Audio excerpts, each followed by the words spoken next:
All right, let's talk about this season. Yeah, let's do it. Mark Rogers, the prediction from you was 9-3. Indiana picked up a win from a couple months ago from the video that prompted my appearance on your show. So I guess we'll kind of start there. It was at 8. It jumped to 9. How'd you end up coming to that conclusion? And is that final, or are you giving yourself a little bit of a runway before you lock it in before the season starts? That is funny that you bring that up, Alec, because I don't even remember that I went 8-4 or that was my prediction. But now I do. Now so much that you bring it up, yeah, I do a schedule breakdown when the schedules come out, and I kind of give I want to call it more of a projection, like, because people always want predictions. I like breaking down the schedules. I used to rank all the schedules from 1 to 70 or whatever, but it just got to be too involved. But I used to do that every offseason. I love breaking down schedules. So with Indiana, yeah, I kind of just eyeballed it and said, this looks like 8-4. Now, what I did this next go around was I started to look at personnel. I get the Phil Steele magazine, I get, other things, and I started to slice and dice. There you go. And Brad's got his highlighted already. Nice. Shameless plug here, everyone. We should have Phil Steele on sometime this summer. We always or have for about 5 or 6 straight years. And he was actually kind enough to come on 2 times last summer. So hopefully he'll be on here soon. But I would love to be on that show. Oh my goodness. he's great. He's great. So once I started to look at personnel, what really turned it for me was offensive line. I thought, okay, this is a pretty good stout group here, and they've made some couple key additions via Colorado and Notre Dame for the offensive line, and Ohio State and your Buckeyes. Yes, oh, absolutely. And then on top of that, you also have the quarterback.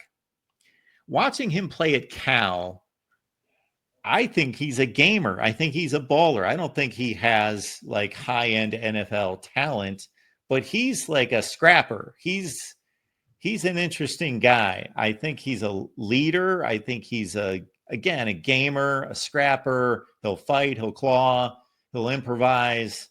I like the quarterback edition. So quarterback edition, when I really thought about it, offensive line. And then when and I got my notes right in front of me, when I sized up, all right, their top tackler's back, their best pass rusher, their best corner's back, most likely their best safety. It just started to push my thinking. Trying to find a 4th loss in the Big Ten was becoming more and more difficult. So I said, I got to tell you guys that the 8-4 was more like a default, like, okay, well, obviously they're winning the 3 non-conference games. And I really this team can't go better. We'll talk about the non-con after.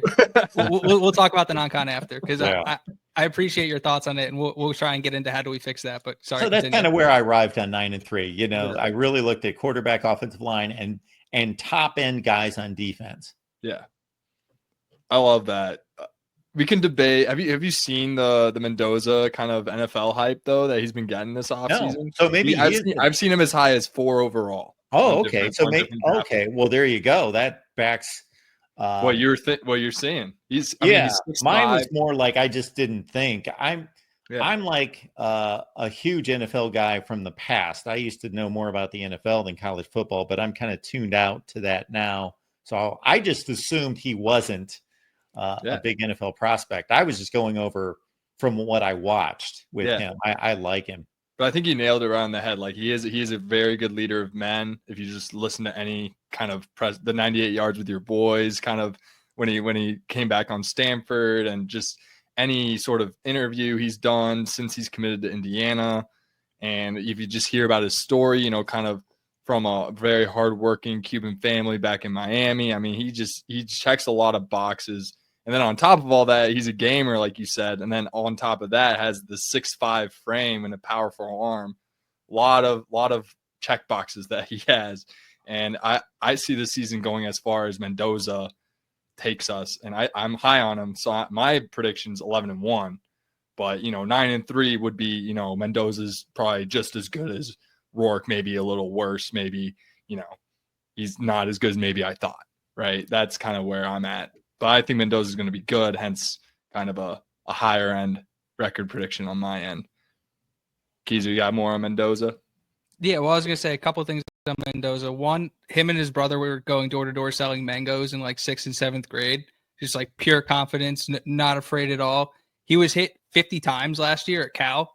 He's not going to get hit that much at Indiana. And then it was funny, Pat Coogan went out of his way to say this, but he makes eye contact with every single person in the huddle. So it's like those things you see of him, we're like, oh, I think this guy could be a pretty good leader. It's like he's literally engaging every single one of his guys. It's like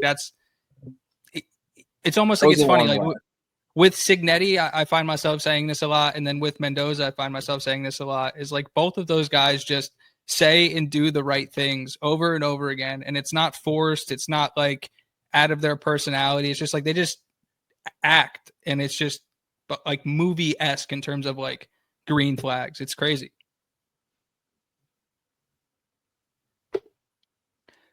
So and then another thing about the O-line, I mean, I'm glad you called them out, because that's a unit that was nominated for the Joe Moore Award, which is the best O-line unit in college football. They bring back 3 of those starters, add in a Notre Dame transfer, add in an Ohio State transfer, then bring in Khalil Benson as kind of that 6th O-line, swing O-line that can kind of play all 4 positions besides center. And all of a sudden you have tons of depth at that position, tons of playable depth, as I like to call it when I talk about the trenches. I'd say, Indiana's about like 8 playable guys with a couple redshirt freshmen coming in that were kind of starting in spring camp this year. It was already a top unit in college football last year, and it's looking like they might even be better than they were last year. And they got, Hemby, who was it? Ellison and Lawton, they combined for 22 rushing touchdowns. It could be a similar type, 5 rushing touchdowns down the middle against Nebraska. It could be the same type of feel with this unit as well. So I'm glad you called them out. And by the way, those top 3 guys, the pass rusher, corner, and linebacker, they were all Americans in different sites across the board. They're all projected all Americans this year, obviously, given their accolades last year. So I mean, I see this team as nothing short of loaded, to be honest.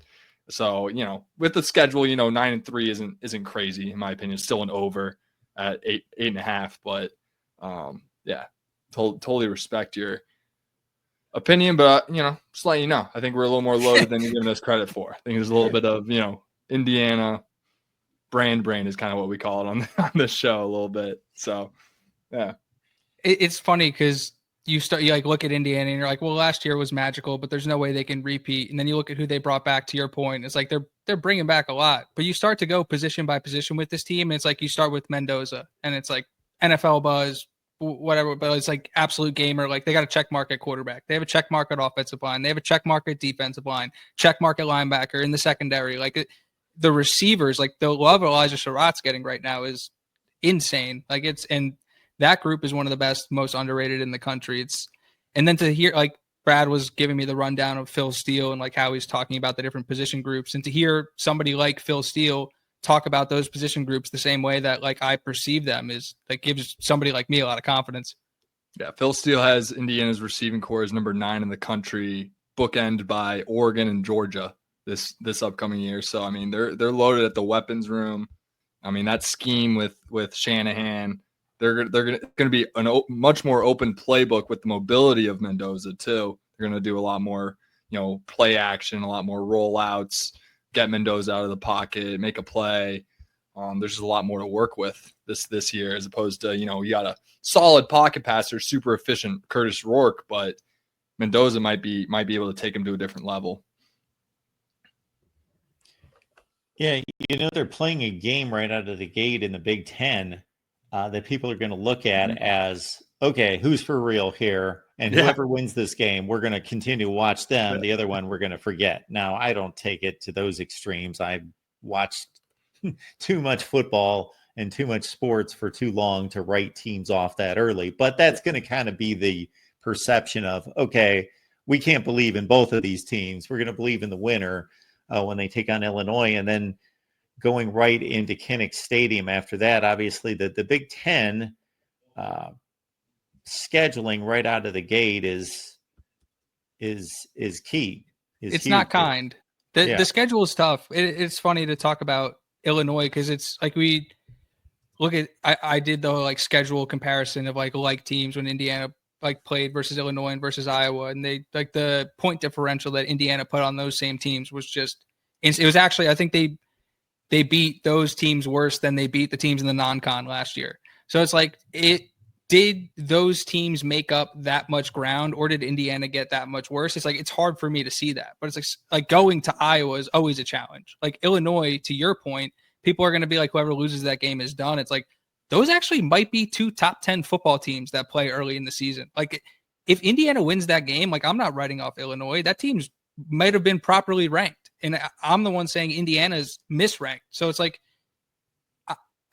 to write somebody off that early in the season is crazy. But again, another one of your points, like this Big Ten schedule is not doing Indiana any favors. Home for Illinois, at Iowa, bye week at Oregon. It's like, so we can get into the non-con now and kind of how to fix that. But it's like, it's hard for me to hear like Indiana's schedule is so easy when it's like, those first 4 conference games are about as hard as you can possibly get.